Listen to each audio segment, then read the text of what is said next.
আসসালামু আলাইকুম ওয়া রাহমাতুল্লাহ। প্রিয় মুমিন ভাই বোনেরা, আশা করি আপনারা মহান আল্লাহ সুবহানাহু ওয়া তাআলার অশেষ মেহেরবানিতে অনেক ভালো আছেন। প্রিয় দিনদার ভাই বোনেরা, আমরা আমাদের জীবনের অত্যন্ত অন্তিম বিষয়টি, তা হচ্ছে আমাদের জীবনসঙ্গী চয়েস করা বা পছন্দ করা। এই জীবনসঙ্গী পছন্দ কিভাবে করব বা কেমন জীবনসঙ্গী হবে, এই ব্যাপারে আমাদের অনেক দুশ্চিন্তা হয়ে থাকে। আমরা আজকের এই ভিডিওটিতে বিভিন্ন ওলামা ইকরামগণ এবং ইসলামী স্কলাররা যে মতামত দিয়েছেন এবং বিভিন্ন জ্ঞানীগণ যে মতামত দিয়েছেন যে সঠিক জীবনসঙ্গী কোনটি হতে পারে সম্ভবত, সেই ব্যাপারে আমরা আজকের ভিডিওটি সাজিয়েছি। তাই আপনারা পুরো ভিডিওটি দেখবেন আর একটুকু মিস করবেন না। বিশেষ করে দিনী বোন এবং ভাইয়েরা, আপনারা যদি আমাদের এই ভিডিওটির টিপসগুলো ফলো করেন, আশাবাদী আমি এই যে আপনি শতভাগ একজন সৎ মানুষের দেখা মিলবেন, যা জীবনের মধ্যে বয়ে আনবে অনেক অনাবিল সুখ এবং যা প্রকৃত সুখ বলে আমরা জেনে থাকি। তাই আসুন আমরা প্রথমে প্রিয় মুমিন ভাইদের সম্পর্কে আলোচনা করব যে কিভাবে তারা স্ত্রী নির্বাচন করবে, এবং তারপরে আমরা দিনী বোনদের ব্যাপারে আলোচনা করব যে কিভাবে তারা একজন স্বামীকে সৎ স্বামী খুঁজে পাবে কিংবা সৎ স্বামীকে নির্বাচন করতে সক্ষম হবে। তার আগে আপনারা যদি আমাদের চ্যানেলটিতে নতুন এসে থাকেন, অবশ্যই সাবস্ক্রাইব করতে ভুলবেন না। স্ত্রী নির্বাচন সাধারণত স্ত্রী নির্বাচনের সময় হাদিসে উল্লেখিত বিষয়টির দিকে মানুষের খুব বেশি লক্ষ্য রাখে না, কিন্তু হাদিস থেকে জানা গেল বিবাহের ক্ষেত্রে দিনদার ধার্মিক নারীদের প্রাধান্য দেওয়া অত্যাধিক উচিত। তোমার কণ্ঠদয় ধুলোয় দূষিত হোক, কথাটি মূলত বদদোয়া মনে হলেও এখানে বদদোয়া করা হয়নি, বরং ধার্মিক নারীর প্রতি অধিক আগ্রহী সম্মত করাটাকে এখানে মূল উদ্দেশ্য। নেককার স্ত্রী সম্পর্কে রাসূলুল্লাহ সাল্লাল্লাহু আলাইহি ওয়াসাল্লাম বলে গেছেন, গোটা দুনিয়ার সম্পদ আর দুনিয়ার সমস্ত সম্পদের মধ্যে শ্রেষ্ঠ সম্পদ হলো নেককার স্ত্রী। হাদিসটি মুসলিম শরীফ থেকে বর্ণিত হয়েছে। কারণ নেককার স্ত্রী দুনিয়া ও আখিরাত উভয় ব্যাপারে সাহায্যকারী হয়। তাই বিয়ের সময় দেখতে হবে যে নারীটি নেককার কি না।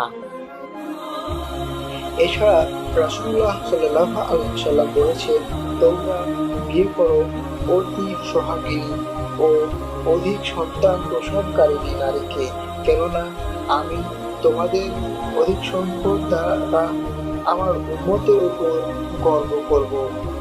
হাদিসটি আবু দাউদে বর্ণিত হয়েছে। আলোচ্য হাদিস থেকে দুটি বিষয় ও দুটি প্রতিভা ফুটে উঠেছে। প্রথমত হলো যার প্রকৃতপক্ষে মহাব্বত করার যোগ্যতা রয়েছে, অর্থাৎ যে মন উজাড় করে ভালোবাসতে পারবে, এবং দ্বিতীয়টি যার বংশে বেশি সন্তান হওয়া বা ধারাবাহিকতা রয়েছে। বিবাহ করার জন্য এমন নারী অনুসন্ধান করা উচিত। সুতরাং বিয়ের ক্ষেত্রে এমন নারী নির্বাচন করবে যার ধার্মিকতা ও আমল আখলাক স্বামীর চেয়ে উত্তম মনে হয়। এতে নারী অর্থ সম্পদের দিক থেকে স্বামীর সমতুল্য আছে কি না তা কিছুই যায় আসে না।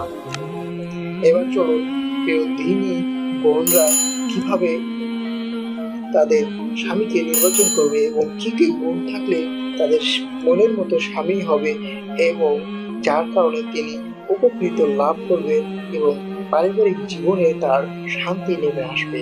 আমাদের প্রিয় নবী মুহাম্মদ সাল্লাল্লাহু আলাইহি ওয়াসাল্লাম এর চেয়ে শ্রেষ্ঠ কোন স্বামীর উদাহরণ মুসলমানদের সামনে আর একটিও নেই। তিনি ছিলেন তার স্ত্রীদের জন্য সবচেয়ে প্রেমময়, দয়ালু, নম্র, করুণাময়, মহান, সহানুভূতিশীল, বিশ্বাসযোগ্য এবং উদার স্বামী। প্রকৃতপক্ষে তার জীবনের প্রতিটি ক্ষেত্রেই উদাহরণ নিখুঁত এবং তার গুণাবলী তালিকা গণনা করার চেয়ে অনেক বেশি থাকে।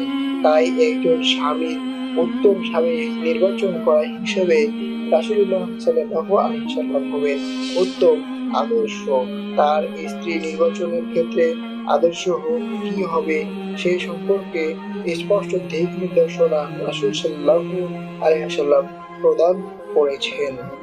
মানুষের পবিত্র জীবনযাপনের জন্য বিবাহ অনেক প্রয়োজনীয় একটি বিষয়। এ কারণে ইসলামের বিয়ের গুরুত্ব অনেক। আদর্শ পরিবার গঠন স্বামীর জন্য স্ত্রী নির্বাচন যেমন গুরুত্বপূর্ণ, তেমনি নারীর জন্য স্বামী নির্বাচনও অত্যন্ত গুরুত্বপূর্ণ। তবে বর্তমান সমাজে শুধু পাত্রী নির্বাচন করা হয়। পাত্রীর পক্ষ থেকে পাত্রের গুণবাচক বা বিচার বিশ্লেষণ বিষয়টি তেমন প্রাধান্য দেওয়া হয় না, কিন্তু পাত্রের সব গুণ বিচার বিশ্লেষণ করা অত্যন্ত উচিত। অথচ আজ থেকে প্রায় ১৫০০ বছর পূর্বে ইসলামে স্বামীর জন্য স্ত্রী নির্বাচন যেমন দিক নির্দেশনা প্রদান করেছেন, ঠিক তেমনি স্ত্রীর জন্য স্বামী নির্বাচনের ক্ষেত্রেও দিক নির্দেশনা প্রদান করেছেন। স্বামী নির্বাচনের ক্ষেত্রে নারীর যে বিষয়গুলো প্রাধান্য দেবে সে সম্পর্কে নবী সাল্লাল্লাহু আলাইহি ওয়াসাল্লামের জীবনী যেমন একটি আলো উজ্জ্বল উদাহরণ, তেমনি এমন বিষয় আছে তিনি সুস্পষ্ট দিক নির্দেশনা প্রদান করে গিয়েছেন।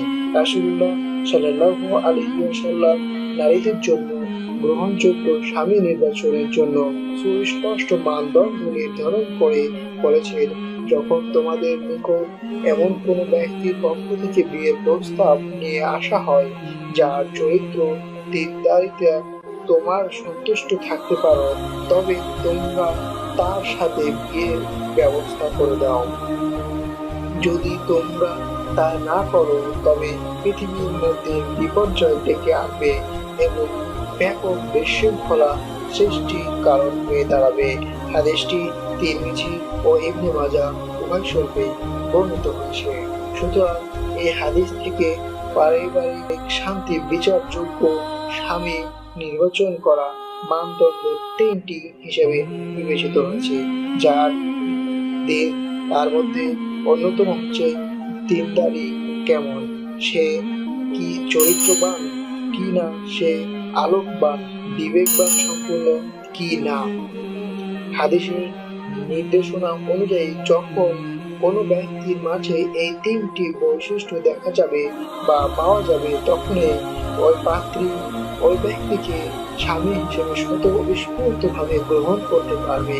দুনিয়ার সৌভাগ্যময় পবিত্র ও উত্তম জীবনযাপনের এবং আখিরাতে উত্তম পরিণতি উল্লেখিত মানদণ্ডের মাধ্যমে নিহিত রয়েছে।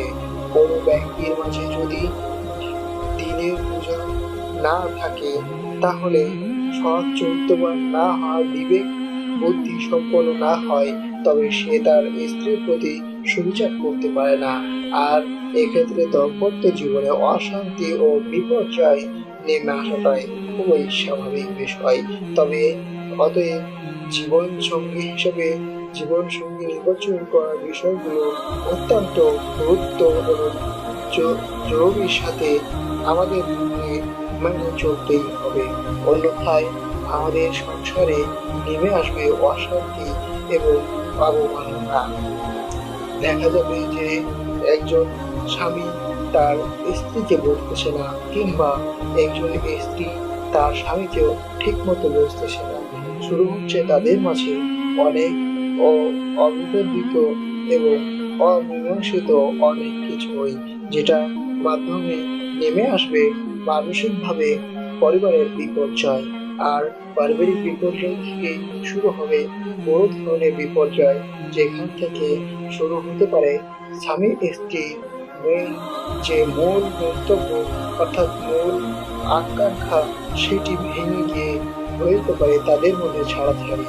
আর এটি উল্লেখ রাখতে হবে, কারণ আমাদের মাঝে শয়তান হচ্ছে প্রকাশ্য শত্রু।